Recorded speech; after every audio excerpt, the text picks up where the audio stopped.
മലപ്പുറത്തെ പാരമ്പര്യ വൈദ്യൻ ഷാബാസ് ഷെരീഫ് കൊലക്കേസിൽ ഒന്നാം പ്രതി ഷൈബിൻ അഷ്റഫിന് 13 വർഷം തടവ്. രണ്ടാം പ്രതി ഷിഹാബുദ്ദീൻ 6 വർഷവും ആറാം പ്രതി നിഷാദിന് 5 വർഷവും 9 മാസവും തടവ് വിധിച്ചു. മഞ്ചേരി അഡീഷണൽ ജില്ലാ സെഷൻസ് കോടതിയുടേതാണ് വിധി. വിവരങ്ങളുമായി ആന്റണി ജിസ്റ്റോൾ ചെയ്തിട്ടുണ്ട്. ആന്റണി, വളരെ പ്രധാനപ്പെട്ട ഒരു കേസ്, മൃതദേഹം പോലും കണ്ടെത്താതെ ശാസ്ത്രീയമായ തെളിവുകളുടെ അടിസ്ഥാനത്തിൽ തെളിഞ്ഞ ഒരു കേസാണ്. വിധിയുടെ വിശദാംശങ്ങൾ എങ്ങനെ?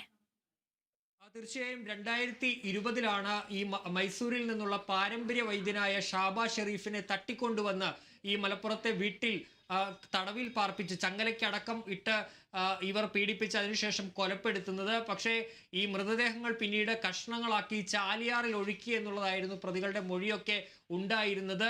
ഈ ഷാബാസ് ഷെരീഫിന്റെ മൃതദേഹമോ മൃതദേഹത്തിന്റെ ഭാഗങ്ങളോ ഒന്നും കണ്ടെത്താൻ കഴിഞ്ഞിരുന്നില്ല.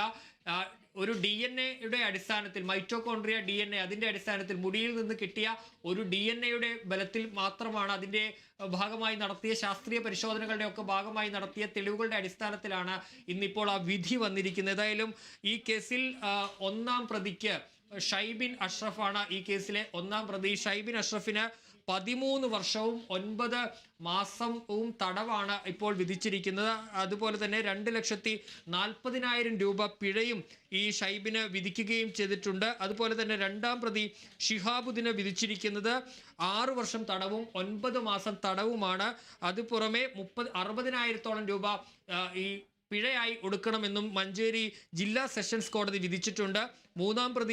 ആറാം പ്രതി നിഷാദിന് 5 വർഷം തടവും 9 മാസം 5 വർഷവും 9 മാസം തടവുമാണ് കോടതി വിധിച്ചിരിക്കുന്നത്. ഇതിന് പുറമെ 30,000 രൂപ പിഴയും ഒടുക്കണമെന്ന് കോടതി വ്യക്തമാക്കിയിട്ടുണ്ട്. ഏതായാലും ഈ പ്രതികൾ കുറ്റക്കാരാണെന്ന് കഴിഞ്ഞ ദിവസമാണ് കോടതി കണ്ടെത്തിയത്. നേരത്തെ കേസിൽ 15 പ്രതികളാണ് ഉണ്ടായിരുന്നത്. ഇതിൽ 12 പ്രതികളെ, ഈ ഷൈബിൻ അഷ്റഫിന്റെ ഭാര്യ അടക്കം 12 പ്രതികളെ കോടതി വെറുതെ വിട്ടിരുന്നു. അതിന് പിന്നാലെയാണ് ഈ 3 പ്രതികൾ കുറ്റക്കാരാണെന്ന് കണ്ടെത്തിയത്. ഇവർക്കെതിരെ മനഃപൂർവ്വമല്ലാത്ത നരഹത്യ, ഗൂഢാലോചന അടക്കമുള്ള വകുപ്പുകൾ തെളിയുകയും ചെയ്തിരുന്നു. ഏതായാലും പ്രതികൾക്ക് ഇപ്പോൾ കോടതി ശിക്ഷ വിധിച്ചിരിക്കുകയാണ്. സംസ്ഥാന പോലീസിനെ സംബന്ധിച്ച് ഏറ്റവും അഭിമാനകരമായ ഒരു ദിവസം എന്ന് തന്നെ പറയാം. കാരണം യാതൊരു തെളിവുകളും, സാധാരണ ഒരു കൊലപാതകം നടന്നാൽ അതിൻ്റെ മൃതദേഹം അല്ലെങ്കിൽ അതിൻ്റെ അവശിഷ്ടങ്ങളൊക്കെ പോലീസിന് കിട്ടാറുണ്ട്. അതിൻ്റെ അടിസ്ഥാനത്തിലൊക്കെ തെളിവുമായി അന്വേഷണവുമായി മുന്നോട്ട് പോവുകയാണ് പതിവ്. പക്ഷേ ഇവിടെ അതൊന്നും പോലീസിന് മുന്നിൽ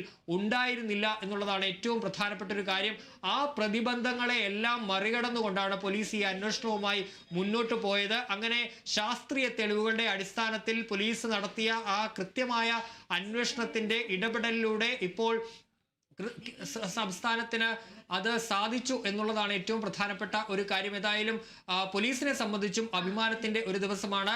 3 പ്രതികൾ, 15 പ്രതികളാണ് കേസിൽ ഉണ്ടായിരുന്നതെങ്കിലും മുഖ്യ പ്രതി ഈ ഷൈബിൻ അഷ്റഫിനടക്കം ശിക്ഷ വാങ്ങിച്ചു കൊടുക്കാൻ സാധിച്ചു.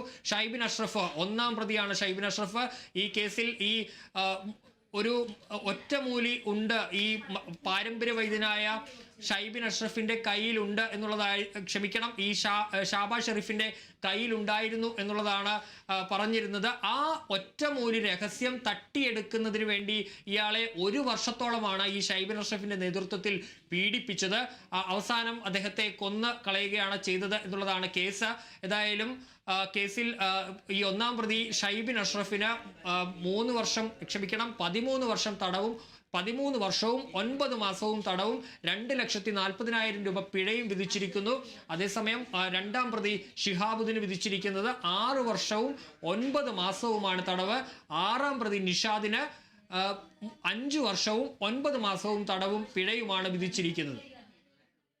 ആന്റണി, കേരളത്തിൽ ഇത്തരത്തിൽ സമാനമായ ഒരു കേസ് പോലുമില്ല. ഈ കേസിലെ നാൾവഴികൾ പരിശോധിക്കുകയാണെങ്കിൽ തട്ടിക്കൊണ്ടുവരുന്നു, വീട്ടിൽ തടങ്കിലാക്കുന്നു, പീഡിപ്പിക്കുന്നു, കൊലപ്പെടുത്തുന്നു, വെട്ടിനുറുക്കി ചെറു കഷ്ണങ്ങളാക്കി പുഴയിൽ ഒഴുക്കുകയാണ് ഉണ്ടായത്. ഈ ഷൈബിൻ അഷ്റഫിന്റെ വാഹനത്തിൽ നിന്ന് ലഭിച്ച ഒരു മുടിയിഴയിലാണ് പോലീസിന്റെ അന്വേഷണത്തിൽ ഈ ഒരു കേസ് തെളിയിക്കാനായത്. തീർച്ചയായും അങ്ങനെ തന്നെയാണ്. വളരെ നിർണായകമായ ഒരു കേസ് എന്ന് തന്നെ പറയാൻ കഴിയും. ഞാൻ നേരത്തെ സൂചിപ്പിച്ചതാണ്, ഒരു തെളിവും പോലീസിനെ സംബന്ധിച്ചതിൽ അല്ലെങ്കിൽ ഈ മൃതദേഹമോ മൃതദേഹ ഭാഗങ്ങളോ ഒന്നും പോലീസിനെ സംബന്ധിച്ചതിൽ കണ്ടെത്താൻ സാധിച്ചിരുന്നില്ല. ഒരു തെളിവുകളും അവർക്ക് മുന്നിൽ ഉണ്ടായിരുന്നില്ല. ഈ ഷൈബിൻ അഷ്റഫിന്റെ ഒരു ഒരു മൊഴി, അതുപോലെ തന്നെ ചില ദൃശ്യങ്ങളും അതുപോലെ തന്നെ ഈ മുടിയിൽ നിന്ന് കിട്ടിയ മൈറ്റോകോൺട്രിയ DNA ഇതിൻ്റെയൊക്കെ അടിസ്ഥാനത്തിലാണ് കേസുമായി പോലീസ് മുന്നോട്ട് പോയത്. അങ്ങനെയാണ് ഈ കേസിന്റെ ചുരുളുകൾ അഴിയുന്നത്. ഞെട്ടിക്കുന്ന ക്രൂരതയുടെ കഥകളാണ് പുറത്തേക്ക് വന്നത്. കാരണം ഈ വീട്ടിൽ നിന്ന് ഇയാളെ കൊണ്ടുവന്ന ശേഷം ആ വീട്ടിലെ രഹസ്യമുറിയിൽ, ഈ ഷൈബിൻ അഷ്റഫിന്റെ വീട്ടിലെ ഒരു രഹസ്യമുറിയിൽ, മുകൾ നിലയിൽ ഒരുക്കിയ ഒരു രഹസ്യമുറിയിൽ ചങ്ങലയ്ക്ക് ഇടുകയാണ് ചെയ്തിരുന്നത്. ആ ചങ്ങലയടക്കം പോലീസ് കണ്ടെത്തിയിരുന്നു. അങ്ങനെ ചങ്ങലക്കിട്ട് പീഡിപ്പിച്ചാണ് കൊലപാതകം നടത്തിയത്. അതിനുശേഷം ഇയാൾ ഇതിനോട് ഈ പറഞ്ഞ ഇവരുടെ ആവശ്യത്തിന് വഴങ്ങാതെ വന്നതോടുകൂടി കൊലപ്പെടുത്തിയ ശേഷം കഷണങ്ങളാക്കി മുറിച്ച് ചാലിയാറിൽ ഒഴുക്കുകയാണ് ചെയ്തത്.